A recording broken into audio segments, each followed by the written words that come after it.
할렐루야. 오늘도 주님을 향한 촛불을 끄지 않도록 하나님 우리의 영혼의 심지를 하나님께서 든든하게 세워주시기를 바랍니다. 귀한 찬양처럼 주님이 영광 받으시고 오늘 주의 종을 통하여 주님이 말씀하시고 주님께서 성도들을 세워주시옵소서.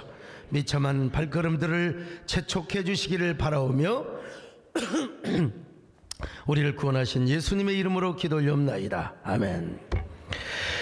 마크 월린이라는 사람이 쓴 트라우마는 어떻게 유전이 되는가. 이분이 정신과 의사신데요, 9.11 세계무역센터 참사 사건 아시죠? 거기에 생존자들을 계속해서 추적을 해가지고 연구를 했습니다. 그랬더니 당시 그 외상 후 장애 스트레스를 겪게 된 임산부들이 낳은 아이들에게 몇 가지 아주 중요한 특징이 생기더라는 것입니다. 아이들은 첫째로 스트레스를 조절하는 호르몬인 코르티솔의 수치가 굉장히 낮더라는 겁니다. 그러니까 이 호르몬은 긴박한 상황에서 증가하는 호르몬인데 그 조절 능력이 일단 떨어지는 거예요.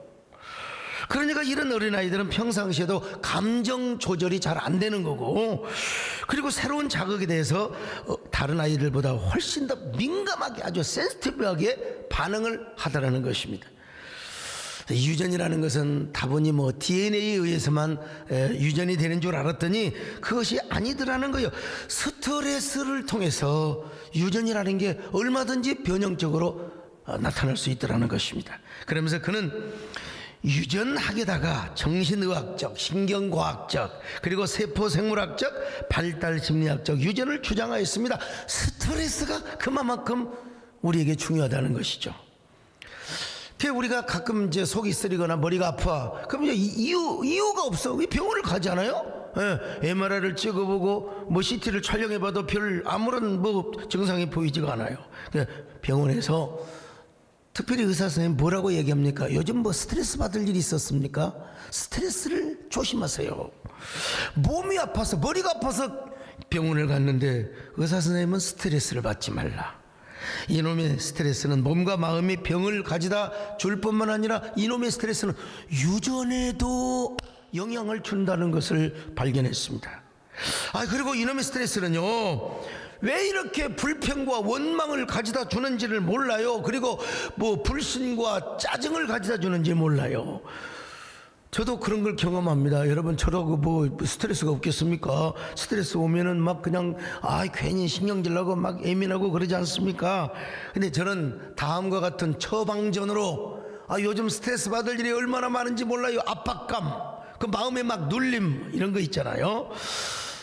말하지 않아서 그러지, 오늘도 그래서 당일을 소집을 해놨는데 진짜 이 스트레스가 한두 가지가 아니고, 그러나 제가 오늘 본문을 보면서 스트레스 처방전을 다시 냈습니다.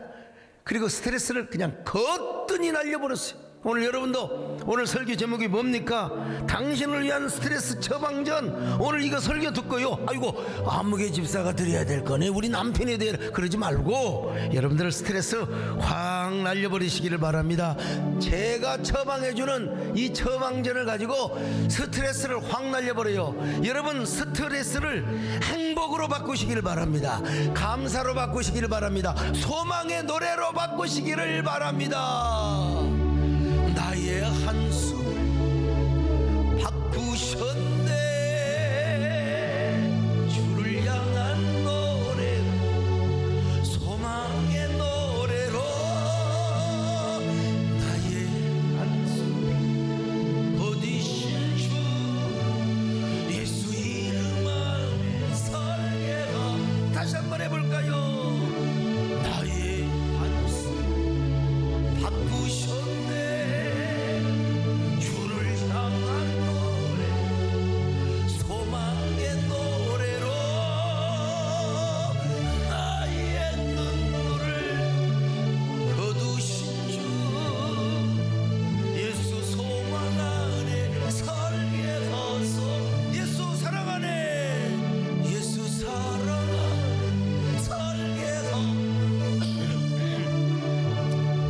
어떻게 스트레스를 확 날려버리는가?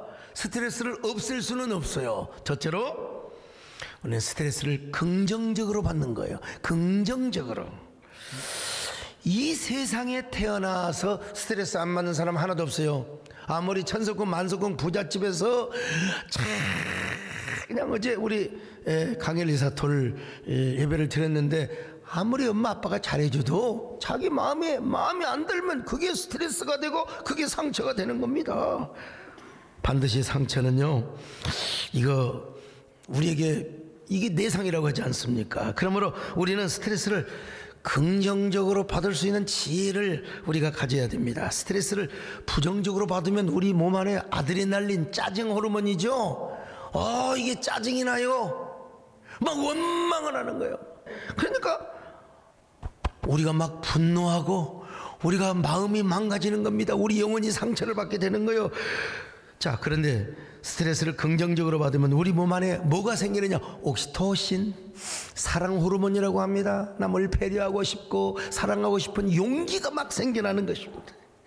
남을 사랑할 수 있는 감정뿐만 아니라 용기를 갖는, 그래서 막 이 옥시토신이 누구에게 제일 맞느냐? 임산부는 아이를 보호하기 위해서 모든 자신의 몸의 영양분을 아이를 위해서 공급해 주는 거예요. 그리고 지난 코로나 초기 때 자원에서 대구 경북으로 갔던 의료진들이 있잖아요.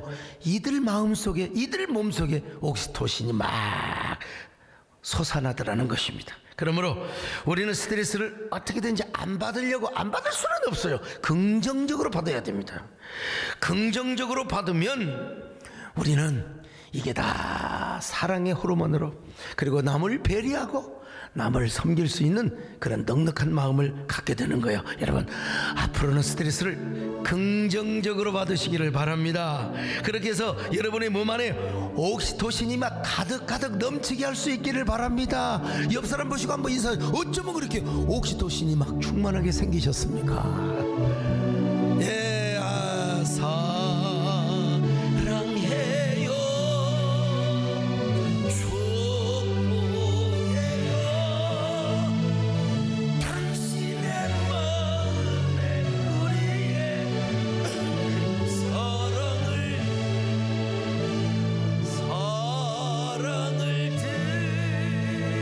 드려요.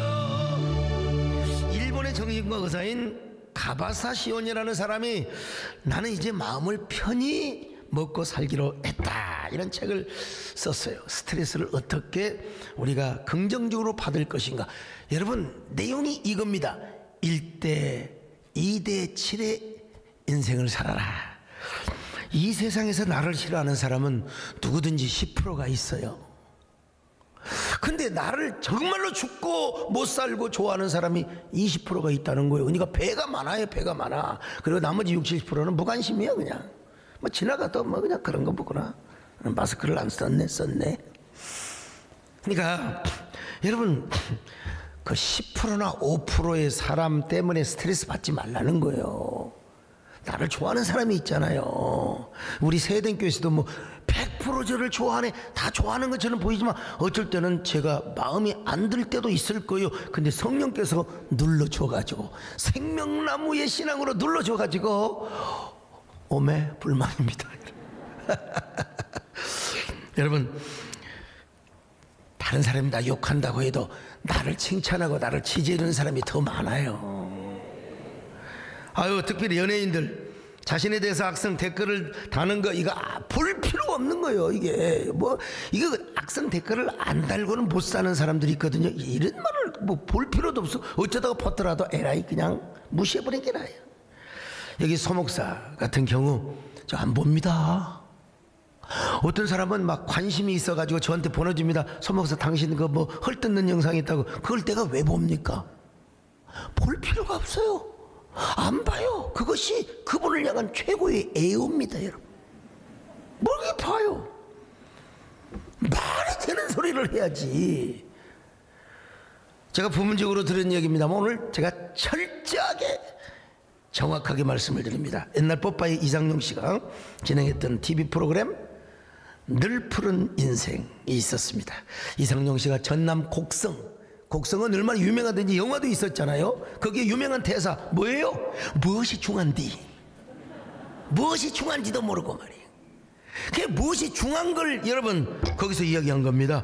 108세를 사신 할아버지를 만나서 인터뷰를 했어요. 할아버지, 이렇게 오래 사신 비결이 뭡니까? 그랬더니 할아버지가, 이 사람아, 무슨 할아버지야? 형님이지. 아니, 형님, 죄송합니다. 형님이 오래 사신 비결이 뭡니까?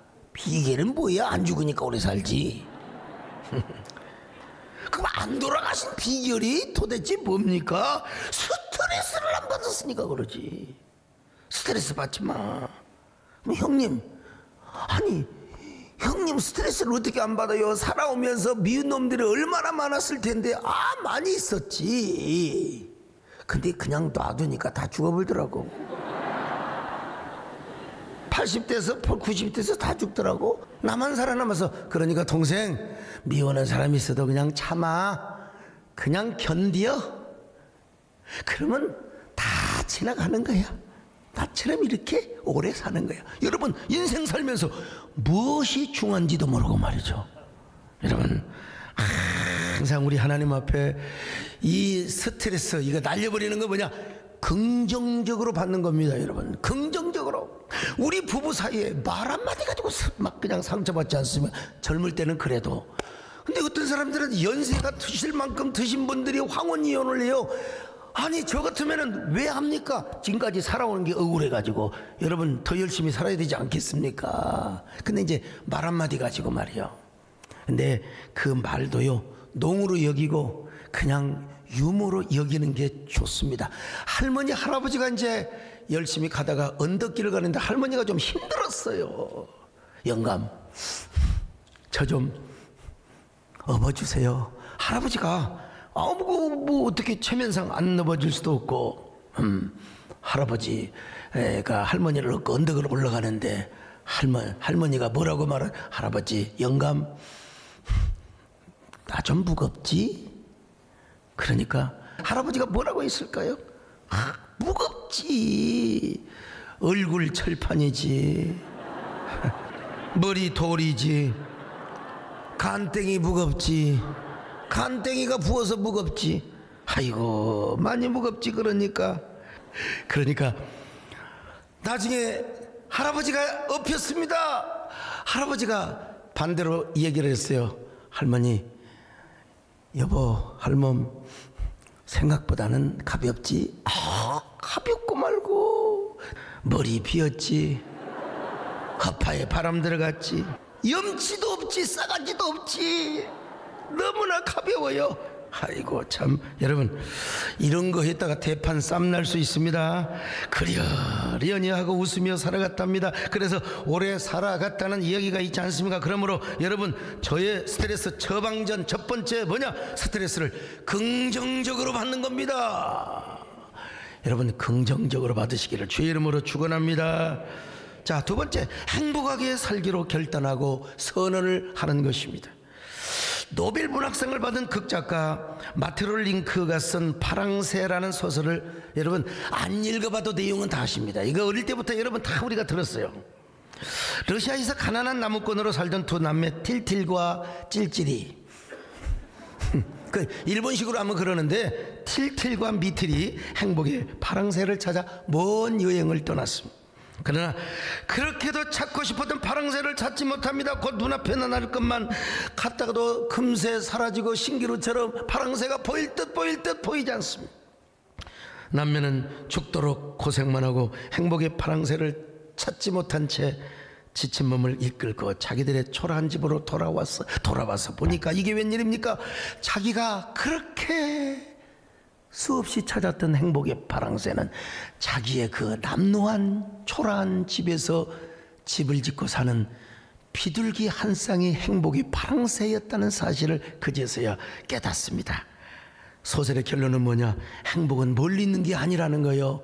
Now here, 바로 지금 여기 있다라는 것입니다. 맑은 공기를 마실 수 있는 행복, 아름다움을 느낄 수 있는 가을의 정취를 이렇게 바라볼 수 있는 두 눈, 부모의 사랑을 받고 함께 부부간에 사랑하며 그리고 함께 예배할 수 있는 행복, 이런 일상의 평범한 것들이 얼마나 고마운 것인지 그것을 잘 깨달으라는 이야기입니다. 행복은 멀리 있는 것이 아니라 지금 여기, now here. 오늘 여러분 이 자리에 행복이 있음을 아시기를 바랍니다. 그런 의미에서 독일의 시인 칸 불세는 산 너머 남쪽이라는 시를 통해서 우리에게 이렇게 말하고 있습니다. 산 너머 저쪽 하늘 멀리 모두들 행복이 있다고 말하기에 남을 따라 나 또한 찾아갔건만 눈물 지으며 되돌아갔네. 산 너머 저쪽 하늘 멀리 모두들 행복이 있다고 말하였건만 가봐도 없더라는 거예요. 여러분, 행복이 저 산 너머 저 멀리 있다고 생각하는 사람들은 이 행복을 찾아서 이 산 저 산을 찾아다닙니다. 근데 아무리 가도 이정표는 있지만 행복으로 가는 길은 나와 있지 않아요. 속아서 사는 겁니다. 행복은 저 산 너머 있는 것이 아니라 행복은 어디에 있느냐? Now here, 오늘 우리 주변에 있습니다. 여러분요, 오늘 우리 가운데 있다는 사실을 아셔야 됩니다. 오늘 본문이 이 사실을 말씀해주고 있습니다. 여러분, 행복은 왜 여기 있느냐? 오늘 성경이 말씀하고 있어요. 하나님이 우리와 함께하고 있기 때문이라는 거예요. 언제나 하나님이 오셔서 우리를 도와주시고 우리를 숨쉬게 하시고 여러분과 동행해 주신다는 사실입니다. 자, 신명기 33장 26절로 27절 같이 봅니다. 시작. 여수르니여, 하나님 같은 이가 없도다. 그가 너를 도우시려고 하늘을 타고 궁창에서 위엄을 나타내시는 도다. 영원하신 하나님이 내 처소가 되시니 그의 영원하신 팔이 내 아래에 있도다. 여수르니여, 하나님 같은 이가 없도다. 여수로는 뭡니까? 의로운 자. 이스라엘에 대한 애칭이야. 애칭. 이 애칭, 제 아들 이름이 소성군. 근데 집에서 여수하라고 많이 불러요. 애칭입니다. 여수로나, 왜 너희들이 행복한 줄 아느냐? 야, 이스라엘의 하나님, 여호와 하나님 같은 분이 없어. 근데 그분이 너희들과 함께 하는 거요. 그리고 영원하신 팔이 너희들과 함께 하여서 그가 네 앞에서 대적을 쫓으시며 멸하라 하시도다. 오늘 여러분, 이스라엘 백성들은 하나님의 처소가 된다는데, 오늘 여러분 저 역사적인 이스라엘만 얘기하는 게 아니고 오늘 여기 있는 여러분이 바로 하나님의 이스라엘인 줄로 믿습니다. 다 확대 해석이 가능한 거예요. 자, 그런데 어떤 대적도 이스라엘을 당해내지 못한다는 거예요. 하나님이 함께 하시면 여러분 어떤 대적도 여러분을 당해내지 못함을 믿습니다. 믿으시면 행복하는 거예요. 여기 행복이란 말이 아슈레이라고 나와 있는데, 이게 뭐냐? 하나님께서 이 땅에 주신 모든 축복의 결과 마음의 평안도 되고 또 물질의 축복도 되고 승승장구하는 은혜도 되고 이 땅에 하나님이 부어주시는 모든 신령한 축복을 의미하는 겁니다. 그래서 이스라엘 백성들은 가나안 땅에 거할 때 곡식과 새 포도주가 넘쳐나게 되고, 그러기 위하여 하늘에서 이슬이 막 쫙 내렸어요. 이 모든 것이 뭐냐? 아슈레이. 자, 28절 한번 읽어볼까요? 시작. 이스라엘이 안전히 가하며 야곱의 셈은 곡식과 새 포도주의 땅에 홀로 있나니 곧 그의 하늘이 이슬을 내리는 곳이로다. 여러분, 그러니 이스라엘 백성들은 행복한 사람이라는 것입니다. 너같이 행복한 사람이 어디 있느냐 이거요. 너같이 구원을 얻을 사람이 어디 있느냐. 자, 신명기 33장 29절을 같이 봅니다. 시작. 이스라엘이여, 너는 행복한 사람이로다. 여호와의 구원을 너같이 얻은 백성이 누구냐? 그는 너를 돕는 방패시요 내 영광의 칼이시로다. 내 대적이 내게 복종하리니 내가 그들의 높은 곳을 밟으리로다. 그냥 여러분, 거기 역사적인 이스라엘뿐만 아니라 오늘 우리에게 하시는 말씀이요, 우리가 이렇게 적용하여 들을 수 있습니다. 아, 나만큼 행복한 사람이 어디가 있어? 이 세상에 행복한 사람은 누구냐? 나야, 나. 그 어떠한 어려움 속에서 하나님이 나를 지켜주시고 보호해 주신단 말입니다. 하나님이 뭐요? 나의 기업이 되어 주십니다. 나의 처소가 되어 주십니다. 나의 구원의 뿌리가 되시고 방패가 되어 주시. 그러니 나같이 행복한 사람이 어디 있느냔 말입니다. 여러분, 이거 믿어주세요. 그래서 행복이죠. 나는 행복해요. 죄사함 받았으니 아버지의 품 안에서 떠나설기 싫어요. 나는 행복해. 사랑이 샘솟아. 이 세상 무엇이나 세워도. 두 번째 제목은 뭡니까? 행복을 선언하며 사는 거예요. 행복을 선언하며 사는 겁니다. 예. 자, 세 번째는 뭐냐? 무조건 감사하며 사는 겁니다. 자, 스트레스를 여러분 긍정적으로 받으세요. 그리고 스트레스 앞에 나는 행복한 사람이다 선언을 하세요. 그리고 나서 감사하며 사는 것입니다. 아, 목사님 무슨 감사를 하다니. 뭐 감사할 건덕지가 뭐 자식 속썩이죠. 마누라 저렇게 그냥 악종같이 그냥 달라들지요. 저도 다 그런 경험이 있어요.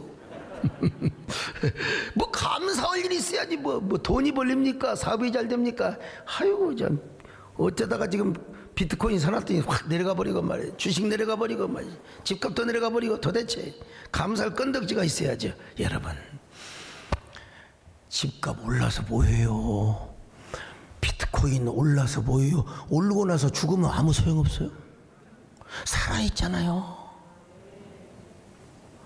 죽은 사람은 아멘도 못합니다. 지금 살아있잖아요. 살아있잖아요. 이런 말 모르세요? 내가 헛되이 보낸 오늘 하루는 어제 죽어간 이들이 그토록 바라던 내일이다. 오늘 우리가 살고 있는 하루는 어제 죽었던 사람이 그렇게 살고 싶었던 하루란 말이야. 얼마나 이 누가 말했는가? 검색을 해보니까 소포클레스가, 고대 히라비의 철학자 소포클레스가 했던 얘기들이라고요. 오늘 여러분 뭐 다른 거 다 없어요. 살아있는 것 하나만으로도 우리는 감사해야 됩니다. 살아있어요. 우리는 날마다 불편함만 가지고 막 감사하지 못하고 원망을 하는데 절대로 그래서는 아니 됩니다. 여러분, 어떤 어머니가 자취하는 딸을 위해서 시골집에서 한 달치 쌀과 찹고 그리고 감자, 고구마 잔뜩 이어가지고 역전 앞에 가지 실어다 줬어요. 이어다 줬어요. 이 딸내미가 하는 말이 뭔 말인 줄 아세요? 엄마, 저기 시장에 가서 이거 팔아버려. 그리고 돈으로 주세요. 근데 내가 서울에 가서 사 먹어야. 이걸 어떻게 열차에, 그리고 또 열차에서 내려가지고 이걸 이고 내가 골목길에 차주빵 가져가는 게 얼마나 불편하겠어 엄마. 이게요, 엄마가 얼마나 섭섭한지. 딸아, 이것이 엄마의 마음이란다. 무기농으로 농사짓고 농약도 하는 얼마나 엄마가 눈물과 땀으로 지은 이게 곡식인 줄 알아. 갔다가 고생이 되더라도 이것 먹고 건강해야지. 근데 딸내미가 픽 하고 가는 그 모습을 보니까 엄마가 너무 섭섭해서 돌아오면서 눈물이 나. 용서가 안 되더래. 근데 생각해봐요. 그 딸이 살아있으니까 감사하잖아요. 그 딸이 여러분 죽을 자리에 가서 여러분 잘못 살다가 어떻게 잘못해서 여러분 죽게 된다면 그 가정은 얼마나. 그런 딸이라도 살아있어서 감사하고, 이 딸도 나중에 나이 먹어서 지도 새끼 나보고 그러면 우리 엄마가 이런 엄마가 있었으니 얼마나 감사한가. 이게 감사의 조건을 깨달으면 살아있음으로 인하여 우리는 그저 감사하더란 말입니다. 제가 늘 말씀드리잖아요. 감사할 일이 없으면 감사를 꾸어서라도 감사를 해라. 도저히 감사할 상황이 못 돼. 막 열받아요, 스트레스 받아요, 막 화가 나요, 분노가 막.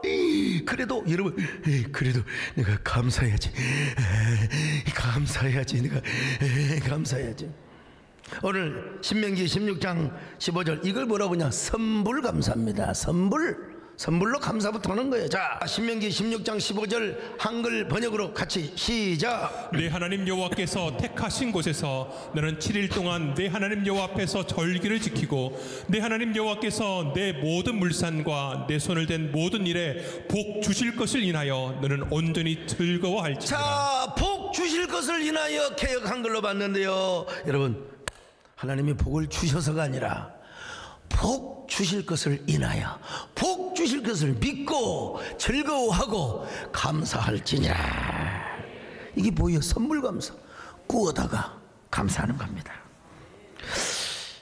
이런 말이 인터넷에 많이 돌아요. 여러분, 제가 제일 먼저 얘기한 건데, 요즘 그 가상화폐가 떨어지고 주식 그냥 떨어지는 사람을 위로하기 위해서 어떤 분이 블로그를 올려놨더라고요. 액수가 조금 다르긴 하는데, 각막 하나 구입하려면 1억이 든대요. 그러니까 두 눈 멀쩡하면 우리는 지금 2억짜리 안경을 쓰고 다니는 사람이에요. 여러분, 2억. 거기다가 신장을 바꾸는데 3천만 원, 심장 바꾸는데 5억 원, 간 이식하는데 7천만 원, 팔다리가 없어서 의수와 의족을 끼워내면 더 많은 돈이 들어요. 어떻든 간에 두 눈 똑바로 뜨고, 그리고 두 다리로 멀쩡하게 걸어가는 사람은 아무리 적어도 최하 51억을 담고 다니는 사람이에요. 여러분, 우리가 걸어가면 그냥 51억짜리 우리의 몸이 움직여가고 있다는 사실입니다. 여러분, 거기다가 갑자기 사고 나서 앰뷸런스에 실려갈 때 산소호흡기로 쓰려면은 여러분 1시간에 36만 원이래요. 그러니까 눈, 코, 입을 가지고 두 다리로 걸어다니면서 공기를 공짜로 마시고 있다면 하루에 860만 원을 버는 겁니다. 지금 여러분, 우리는 지금 본당이 3층까지 되어 있기 때문에 저 공기를 순환이 될 뿐만 아니라 공간이 넓어가지고 여러분 지금 보이지 않게 산소가 여러분 코 속에 마스크를 통해서 다 들어가고 있어요. 860만 원 오늘 벌고 있는 거예요. 감사해야 돼요. 하물며 하나님께서 우리를 구원해 주셨지 않습니까?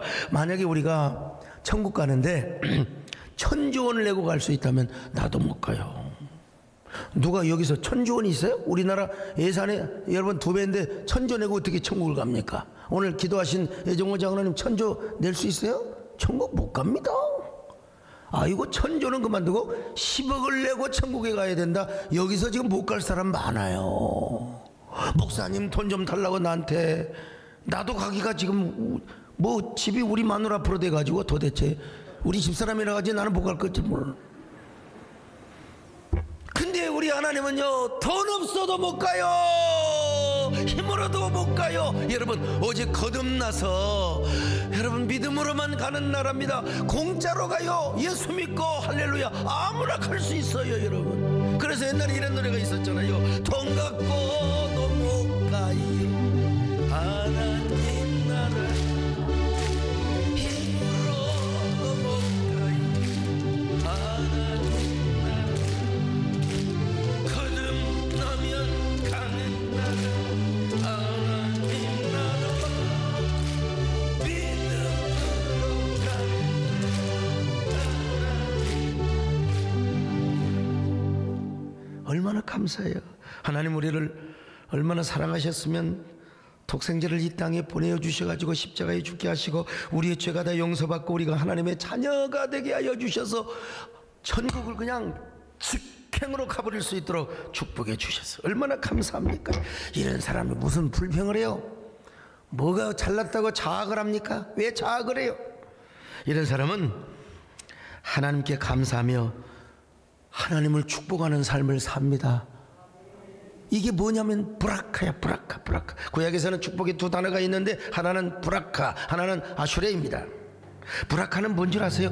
인간이 하나님을 축복하는 거예요. 무슨 인간이 하나님을 축복하느냐? 하나님을 송축하는 거죠. 성경에 전부 다 여호와를 송축하라, 전부 브라카예요. 하나님을 노래하는 겁니다. 여러분, 예컨대 주님의 높고 위대하신 내 영혼이 찬양하리. 주님의 높고 위대하신 내 영혼이 찬양.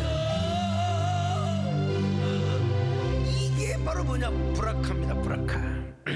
아슈레는 뭐냐? 하나님은 우리에게 주시는 모든 축복을 말합니다. 오늘 본문이 뭘로 되어 있느냐? 이스라엘이여 행복하도다. 여기에 아슈레로 표현이 되어 있어요. 아슈레 뭐요? 우리가 하나님 앞에 평강의 축복을 받았든지 땅의 기름짐에 건강의 복을 받았든지, 그러면 우리는 뭐 해야 돼요? 브라카를 해야 돼요. 하나님 앞에. 또 우리가 그렇지 않더라도 하나님께 감사하고 브라카를 하면, 하나님을 송축하면, 무릇 우리가 선불 감사를 하면, 쉽게 말하면 하나님께서 우리에게 아슈레의 축복을 주신다는 거예요. 그냥 우리는 무조건 그냥 감사하는 겁니다. 감사하는 사람은요, 하나님도 송축하지만 나 자신을 축복합니다. 여러분, 나 자신을 축복한다니까요. 심장을 향하여 이렇게 축복하세요. 우리 심장이 자다가 멈춰버리면 여러분 우리는 죽는 겁니다. 근데 우리는 지금까지 한 번도 심장이 멈춰본 적이 없어요. 아니, 우리 몸의 핏줄이 모세혈관까지 다 합치면 12만 킬로. 이게요, 경부고속도로를 서울서 부산까지 133번 왔다 갔다 하는 거요. 지구를 3바퀴를 도는 거요. 3바퀴. 그런 실핏줄 하나하나까지 우리의 심장이 욱욱욱욱욱 지금도 지금 피가 돌고 있어요, 여러분. 근데 이 심장이 멈춰버리면 우리는 그냥 죽는 것입니다. 심장이 얼마나 수고했는지 몰라요. 얼마나. 앞으로 우리가 사는 날까지 심장이 수고할 텐데 왼쪽 가슴에 손을 얹고 여러분들이 항상 뭐 지금 심장아, 너는 이 세상에서 가장 파워풀하고 얼마나 다이나믹한 펌프가 되는지 몰라. 나의 신비스러운 펌프야. 내가 너를 축복한다. 할렐루야. 이 썩을 놈의 심장아, 에라이, 그러면 안 되죠. 여러분, 올림픽에서 그레코 로망으로 레슬링 금메달 이를 목에다 건 사람이 산에 가서 친구들하고 내가 좀 더 당신들보다 체력이 좋다고 앞에 뛰어가다가 내려와서 잠자다가 심장마비로 가신 분이 계세요. 참, 아니 저하고도 가까운 사람인데 늘 마라톤 나가면 1등 했어요. 1등 했어요. 우리 교회 건축할 때 그분이 건축 개정하셨어요. 그런데 마라톤 대회 가서 1등 상을 받고 집에 와서 잠시 쉬다가 심장이 정지가 되어 돌아가셨어요. 참, 나는 감사한 게 어제도 불국산 정상까지 갔다 왔어요. 그리고 돌잔치까지 갔다 와서 잤는데 심장이 지금 멀쩡하니까 여러분 앞에 지금 설교를 하고 있는 거 아니겠어요? 그러니까 우리는 심장을 향하여 축복합니다. 폐장을 향해서도 여러분 축복해야 됩니다. 저도 몰랐는데 가끔 수면 무호흡증이 있다. 옛날 우리 아버지가 그러시더라고. 술 드시고 주무시면 하고 한 30초 숨을 안 쉬어요. 그리고 가만히 보면은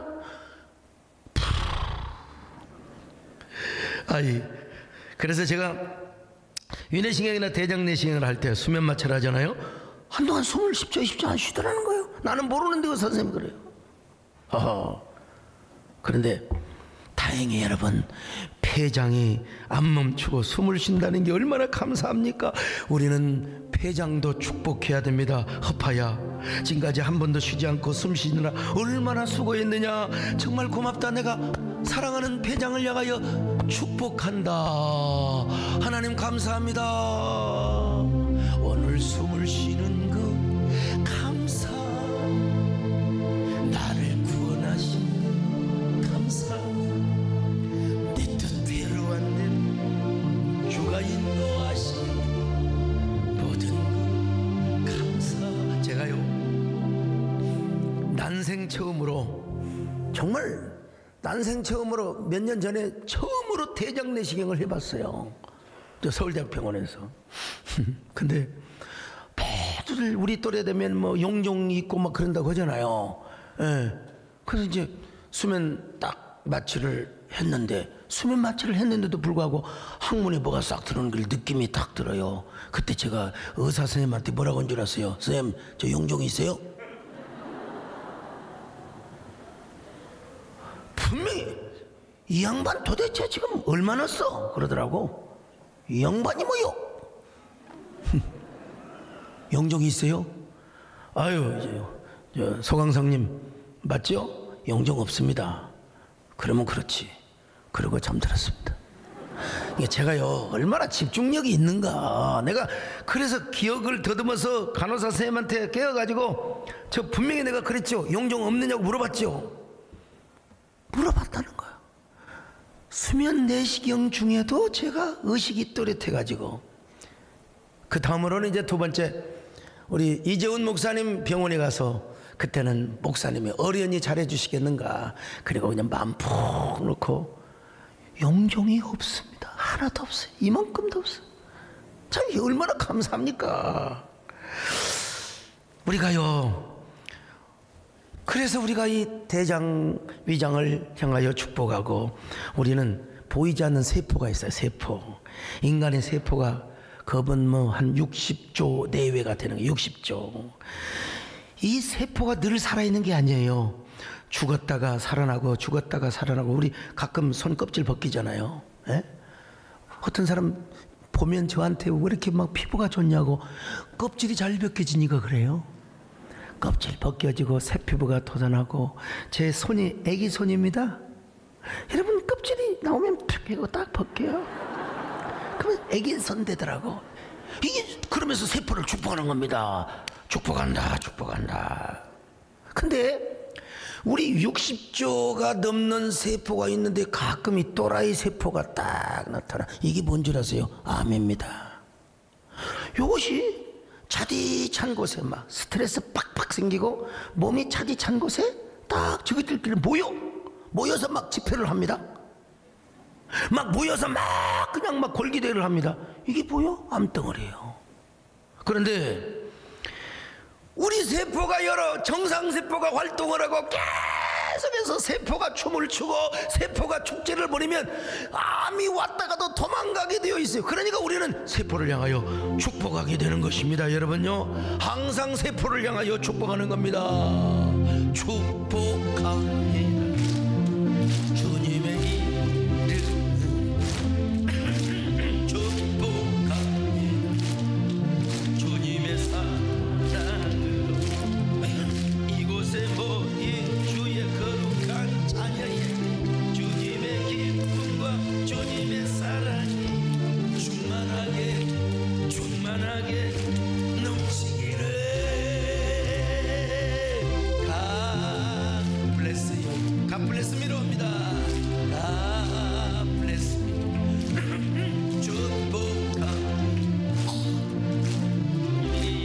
이름으로 주님의 사랑으로.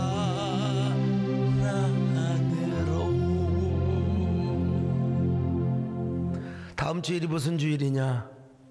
추수감사 주일입니다. 야, 한 해 동안 여러분 얼마나 험악했습니까? 그런데도 여러분 우리는 멀쩡하잖아요. 아이고, 그놈의 몇 년 동안 코로나 팬데믹, 에피데믹을 거쳐서 지금 엔데믹 속에서 아직도 우리는 마스크를 제대로 벗지 못하고 살아가고 있습니다. 그래도 우리는 그래서 감사해야 됩니다. 살아있어서 감사하고 구원해 주셔서 감사하고, 우리가 그래서 우리 추수감사주일을 맞이해서 우리는 다 감사해야 됩니다. 요사이 세영토 확정을 위해서 많은 헌신을 하신 분들은 그냥 절대 물질 부담 갖지 마시고, 그러나 참여 안 하신 분들 감사하세요. 세영토에 여러분 그 참여라는 말이 아니라 모두 한 해 동안 살아오게 하신 하나님 너무나 감사합니다. 내년에는 더 큰 풍요한 복을 주실 줄로 믿습니다. 여러분, 고대 근동에서 이방 종교에서도 풍요축제가 있었어요. 풍요축제. 풍년 거두었다고 막 그 바알 신전에서 마루덕 신전에서 풍요축제. 우리는 여러분 여호와의 성전에서, 여호와의 성전의 뜰에서 우리가 화목제를 드리고 감사제를 드리면서 하나님께 정말 송축하며 브라카를 하고 감사해야 될 줄로 믿습니다. 여러분, 우리 모두 마음으로 진정으로 살아온 거 생각해 보니까 진짜 하나님 은혜네. 하나님의 은혜가 아니면 우리가 정말 살아올 수 없었네요. 감사 잊지 마시기를 주님의 이름으로 축원합니다. 감사의 성도들이 되시기를 바랍니다. 스트레스를 긍정으로, 행복으로, 감사로 다 날려버리십시다. 아멘. 내 평생 살아온 길 뒤돌아보니 짧은 때 인생길 오직 주의 은혜라. 내 평생 살아온 길 뒤돌아보니 짧은 내 인생길 오직 주의 은혜로, 주의 은혜로, 주의 은혜로 내 평생 살아온 길 주의 은혜로, 주의 은혜로 혐의 없는 사랑 달려갈 길 모두 마치고 주 얼굴 볼 때 나는 공로 전혀 없더라. 오직 주의 아유, 1년 동안 살아온 것 생각하며 뭔 그리 불평이 많았습니까? 뭔 그렇게 짜증이 많았습니까? 원망이 많았습니까? 그런 것 기억나면 오늘 다 털어버리고 회개하시기를 바랍니다. 그리고 스트레스가 와도 긍정으로 받고 행복을 선언하며 감사로 모든 두려움과 짜증과 원망과 스트레스를 다 몰아내버리게 해달라고 여러분 기도하시기를 바랍니다. 그리고 감사의 주인공이 되게 하여 주시옵소서. 그렇게 고백하며 묵상하는 한 1분 시간 드리겠습니다. 하나님과 나 사이에 감사의 인격으로 다듬어진 신앙으로 주님을 노래하게 하여 주시고 하나님의 축복을 끌어들이게 하여 주시옵소서.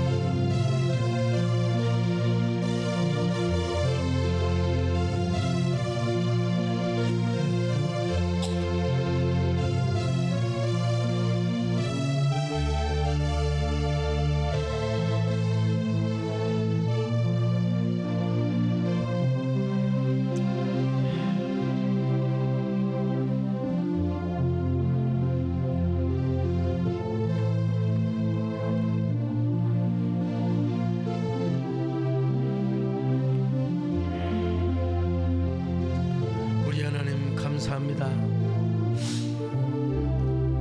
이렇게 감사할 조건이 많은데 우리는 1년 동안 불평하고 원망하고 짜증낸 경우가 참 많았습니다. 우울도 많이 했습니다. 다 날려버리게 하여 주옵소서. 그 어떠한 불안과 공포 스트레스가 나를 짓누른다 할지라도 우리는 긍정으로 받게 하시고 나같이 행복한 사람이 없다는 걸 알게 하시고 언제나 감사하며 살아가게 하여 주시옵소서. 예수님의 이름으로 기도 올렵나이다. 아멘.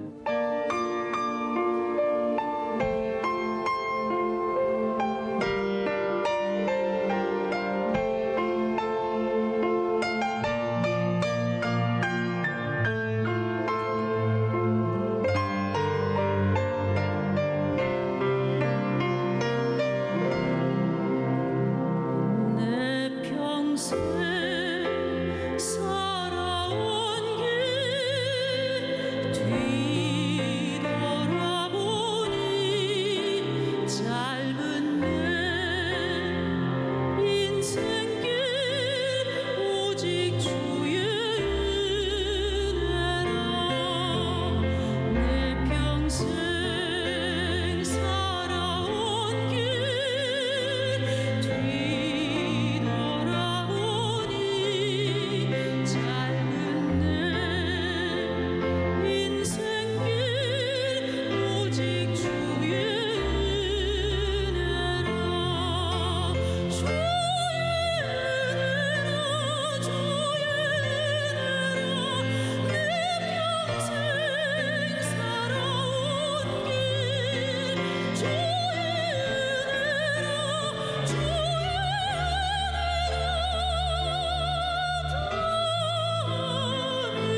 안녕하세요. 청년부 안태서입니다.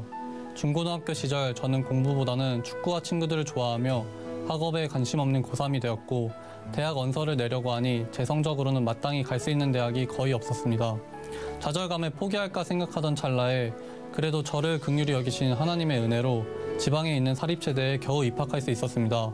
하지만 감사도 잠시뿐 대학을 입학한 후에 다시 옛 습관을 버리지 못한 채 도피하다시피 군에 입대해버렸습니다. 남들과 똑같이 군 생활을 보내고 전역을 한 후 마주한 현실 앞에 미래에 대한 불안감이 생기기 시작했습니다.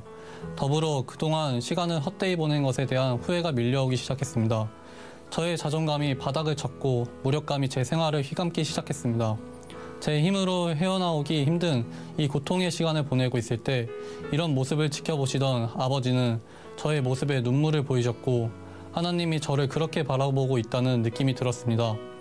그 후 저는 요한복음 14장 1절에 너희는 마음에 근심하지 말라 하나님을 믿으니 또 나를 믿으라 라는 말씀을 붙잡고 갈급한 심정으로 주일 예배를 드리기 시작했습니다. 그날따라 어린 시절부터 쭉 보았던 소강석 담임 목사님의 모습과 음성에서 말로 표현할 수 없는 감동이 밀려와 저는 흐르는 눈물을 멈출 수가 없었습니다.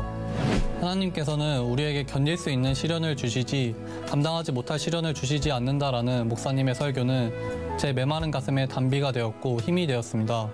저는 매주 예배를 통해 도전을 받았고 하나님의 뜻에 합한 비전을 달라고 기도하며 현재의 나를 변화시킬 수 있는 최선의 방법을 고민하기 시작했습니다. 그래서 대학 편입을 준비했고 아무 기본 지식도 없던 저는 처음으로 학업에 매달렸습니다. 남들보다 늦게 시작해 단기간에 결과를 이뤄내야 하는 상황에서 첫 영어 성적은 너무 저조했습니다. 내가 과연 편입을 할 수 있을까라는 의구심과 함께 포기하고 싶었지만 방법은 없었습니다. 저는 무조건 하나님께 무릎을 꿇고 엎드려 힘을 달라고 기도할 수밖에 없었고 하나님은 제 마음속에 내 시작은 미약하였으나 네 나중은 심히 창대하리라 라는 말씀을 붙잡게 하셨습니다. 그래서 담대함으로 편입시험을 준비했고 9군데의 대학에 입학원서를 넣었습니다. 매 시험 때마다 주님 없이는 아무것도 할 수 없는 연약한 존재임을 고백하면서 최선을 다했습니다. 시험이 끝난 후 모든 결과를 하나님께 맡기며 부모님과 함께 눈물로 새벽 예배를 드렸습니다. 그 결과 하나님께서 일하셨다고 할 수밖에 없는 놀라운 결과로 시험을 본 대학 중 3곳에서 합격 통보를 받았습니다. 그 중에서도 교회 근처에 위치해 있어서 내심 바랬던 당국대 도시계획부동산 학부에 생각지도 못하게 합격하여 편입학을 하게 되었습니다. 저는 하나님을 의지하고 기도하면서 하나님과 동행할 때 불가능이 가능하게 된다는 것을 알게 되었고 하나님의 사랑을 절실히 깨달았습니다.